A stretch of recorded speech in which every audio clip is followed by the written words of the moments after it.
కానీ డ్యాముల్లో నీళ్లు లేకుండా, కాలువల్లో నీళ్ళు ఇవ్వకుండా, టన్నల్లో నీళ్లు పారకుండా జాతికి అంకితం చేశామని బడాయి కబుర్లు, డబ్బా కబుర్లు, కోట్ల రూపాయలు నీ పత్రికల్లో, నీ ఛానల్లో అడ్వర్టైజ్మెంట్లకు ఖర్చు పెట్టావు.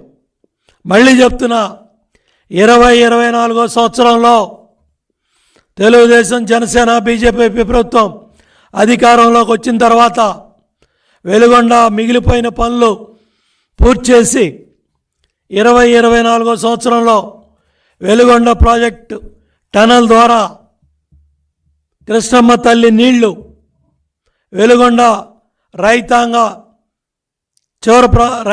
పొలాలకు ఇచ్చి వెలుగొండ ప్రాజెక్ట్ని చంద్రబాబు నాయుడు గారు ఈ రాష్ట్ర ముఖ్యమంత్రిగా జాతికి అంకితం చేస్తారు. జగన్ రెడ్డి తెలుసుకోమని చెప్పి నీకు చెప్తా ఉన్నాను. మళ్ళీ రేపు నీ ఎన్నికల ప్రచారాల్లో కూడా ఈ డబ్బా కబుర్లు మానేయమని కూడా జగన్ రెడ్డికి సలహా ఇస్తూ ఉన్నాను. అట్లాగే రామతీర్థం కావచ్చు, తెలుగు గంగకి 504 కోట్లు ఖర్చు పెట్టాం.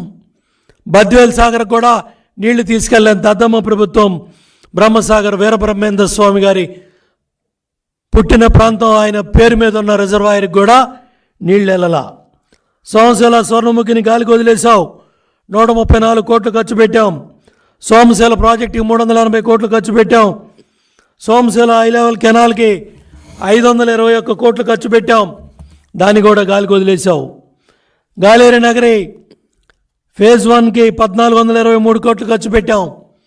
10% ఖర్చు పెట్టావని అని అడుగుతా ఉన్నా. ఫేజ్ 2 123 కోట్లు ఖర్చు పెట్టాం. ఏం ఖర్చు పెట్టావు నువ్వు అని అడుగుతా ఉన్నా.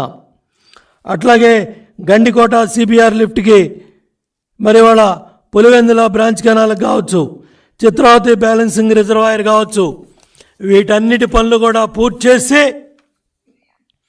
గండికోటలో నీళ్లు నిలబెట్టి పులివెందుల ప్రాంతానికి నీళ్ళిచ్చిన చరిత్ర చంద్రబాబు నాయుడు గారిది, తెలుగుదేశం ప్రభుత్వంది.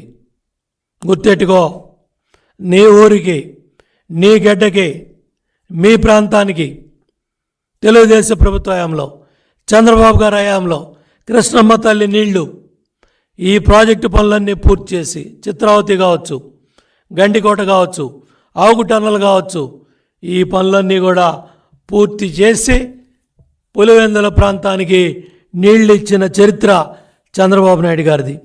ఎస్ఆర్బీసీకి 282 కోట్లు ఖర్చు పెట్టాం. అంద్రినివా ఏదైతే గుండికాయ, కర్నూలు, అనంతపురం, చిత్తూరు దగ్గర 5,570 కోట్లు ఖర్చు పెడితే రాయలసీమ గొప్పలు చెప్తావు.